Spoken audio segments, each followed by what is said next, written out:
Oi pessoal, aqui é o professor Rafael Ivo e dando continuidade ao curso de Fundamentos de Programação, hoje a gente vai começar a ver como controlar o fluxo de um programa, tá? E a primeira estrutura que a gente vai ver para isso é a estrutura condicional, beleza? Então vamos lá. Se você relembrar aquele nosso primeiro algoritmo que a gente mostrou na aula passada, aquela estrutura de algoritmo ela é chamada de estrutura sequencial. Por quê? Porque você tem uma sequência de instruções e todas elas são executadas uma atrás da outra na ordem. Todas as instruções são executadas, nenhuma deixa de ser executada e nem são executadas mais do que uma vez. E a gente vai ver que existem alguns comandos que dá para alterar essa estrutura, tá? Essa sequência de execução.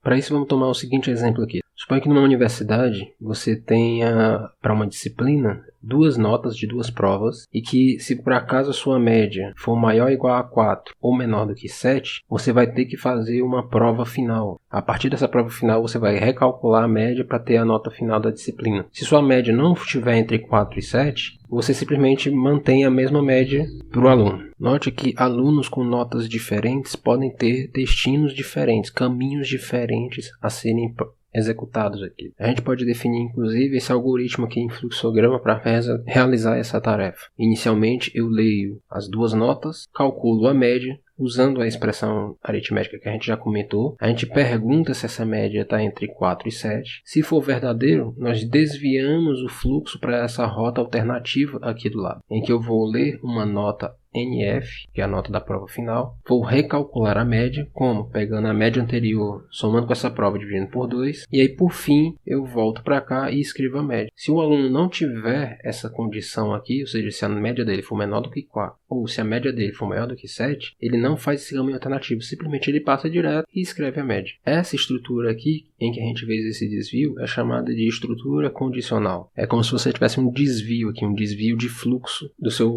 estrutura do seu programa. Às vezes ela vai ser executada, às vezes não. Depende dos dados do programa naquele momento. Essa estrutura condicional que a gente viu, ela é chamada de estrutura condicional simples, porque ela só tem apenas um único desvio para o caso do verdadeiro. No caso do falso, você simplesmente pula e mantém a execução. Em formato de algoritmo, a gente escreve normalmente essas palavras aqui. Se uma determinada condição, então execute determinado comando. O que isso aqui significa? Que esse comando aqui, ele só vai ser executado se a condição for verdadeira. E essa condição só pode possuir 2 valores, verdadeiro ou falso. Ou seja, aquelas nossas expressões lógicas vão ser bastante úteis aqui, que a gente tinha visto nas aulas passadas. Na linguagem C, essa estrutura condicional simples é representada por esse comando aqui, que é o comando if. Ele tem que vir seguido desses pares de parênteses, e aqui dentro na condição você tem que colocar alguma expressão que retorne algum valor lógico. Pode ser uma expressão contendo operadores relacionais ou operadores lógicos. Aqui é importante notar que você pode agrupar vários comandos dentro do mesmo if. Se você não botar esses comandos agrupados por chaves, ele vai executar apenas o primeiro comando como pertencente a esse desvio. Esse agrupamento de comandos a gente chama de bloco, e a gente constrói um deles, tá, abrindo e fechando chave. Então tudo que estiver dentro do bloco vai se comportar como se fosse um único comando com relação ao if. Além disso, é uma boa prática de programação você dar esse espaçamento dos comandos que estão condicionados pelo if dentro dele. Então, por exemplo, tudo que tiver dentro do if, você dá esse espaçamento aqui a mais, com um tab. Isso torna o seu código mais legível, como a gente vai ver mais para frente.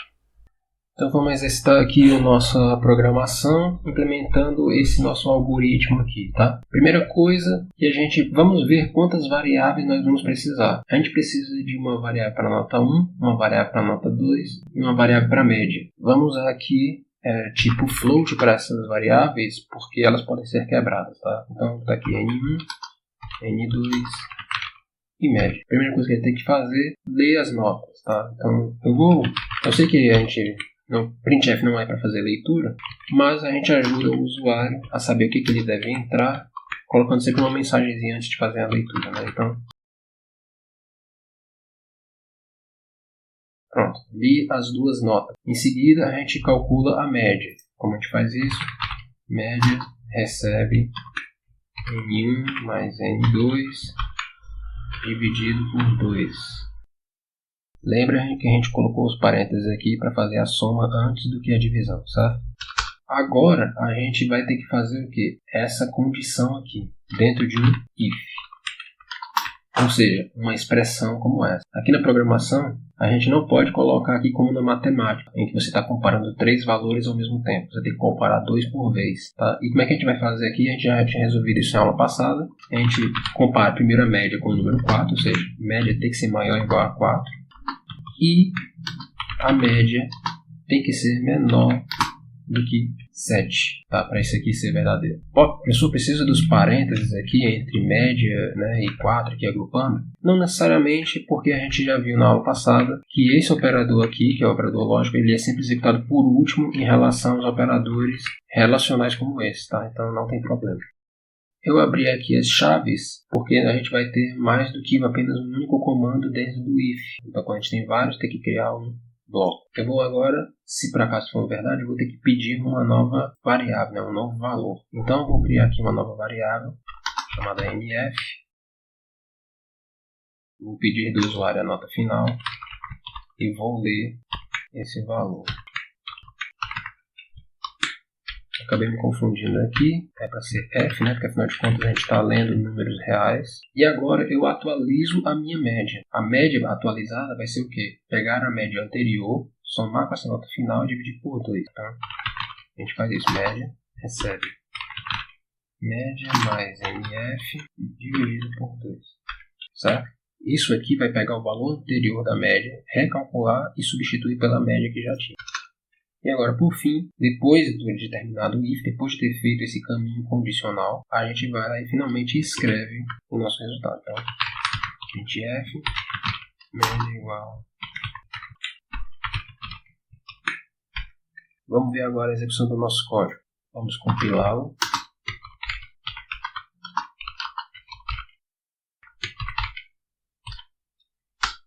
Eu estou pedindo aqui a nota 1. Tá? Vamos colocar aqui, por exemplo, 8. E a segunda nota, 7. Note que ele não pediu a nota final, porque 8 mais 7 vai dar... A média de 8 e 7 vai dar 7,5. Então, não vai ser entre esses valores aqui. Então, o aluno passa direto aqui com nota 7,5. Vou botar aqui, novamente, executar novamente o nosso código. Agora, para a nota, eu vou colocar 2 e 4.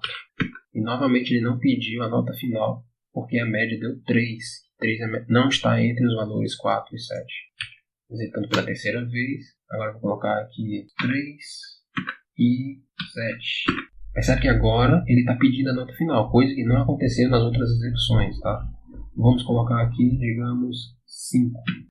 E está aqui a média 5, beleza? Então o nosso código executou esse comando, essa instrução nova aqui, dependendo das condições das entradas que a gente tinha dado anteriormente. Isso é a estrutura condicional.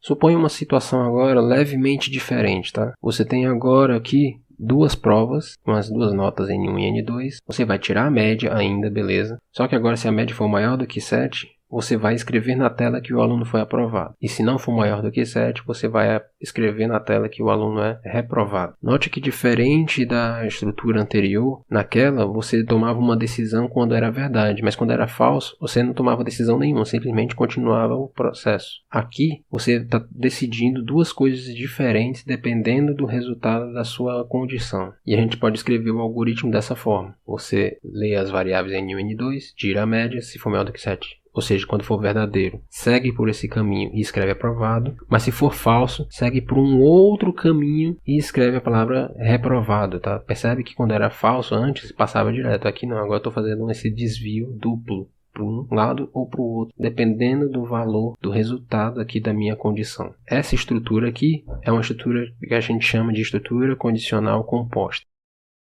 Nesse caso, a condição vai levar você a um de 2 caminhos possíveis, dependendo do seu valor. Se for verdadeira, leva o comando 1, se for falso, leva o comando 2. Em forma de algoritmo, a gente escreve assim: se essa condição, então comando 1 para quando for verdade. Se não, comando 2 quando a condição é falsa. Na linguagem C, a gente incorpora a palavra reservada else. Então, if, condição, comando 1. Esse comando 1 é executado quando a condição é verdadeira. Else, ou seja, o se não, comando 2. Esse comando 2 é executado quando a condição aqui ela é falsa. Você não coloca a condição do lado do else, tá? Porque ele já é executado se essa condição é falsa. E do mesmo jeito que a gente viu antes, a gente pode criar blocos aqui para agrupar vários comandos, tanto no if quanto no else, sempre respeitando a indentação aqui como boa prática. Agora vamos implementar essa estrutura condicional composta, tá? Eu já tenho aqui a leitura das notas N1 e N2 e da média, que era idêntica ao algoritmo anterior. E agora vamos fazer essa estrutura aqui de verdadeiro, um caminho, falso, outro caminho. Primeira coisa, temos que fazer a nossa condição. If a condição é apenas média maior do que 7. Então vou botar aqui média maior do que 7, sem segredo. No nosso caso aqui, a gente tem apenas um comando dentro da nossa estrutura condicional. Então não é necessário abrir o bloco. Você até pode, mas não é obrigatório, tá? Eu vou ficar sem. Então aqui eu vou simplesmente colocar, escrever aprovado. Então printf aprovado. Agora colocamos o comando else. Esse comando else é para indicar qual caminho que eu devo tomar quando essa condição for falsa. Quando essa condição for falsa, eu quero que ele faça o quê? Escreva reprovado. Então, printf reprovado. Uma coisa interessante de ver aqui é que um dos caminhos vai ser tomado. Ou um ou outro. É impossível de nenhum dos dois ser executado. Beleza, então aqui, tendo o nosso código, vamos mostrar a execução. O executor está pedindo a nota 1, vamos botar aqui 4 e 5 e escreveu reprovado. Executando novamente, 5 e 10, aprovado. Não está escrevendo a média, mas está indicando, tá? Se a gente desejar que escreva a média, basta colocar aqui em cima mesmo.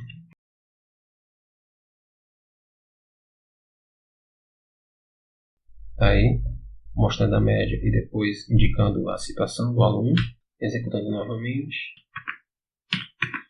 mostrando a média e dizendo a situação do aluno aprovado, beleza? Bem, gente, por hoje é só. A gente vai continuar vendo esses controles de fluxo nas próximas aulas, tá? Até a próxima. Tchau.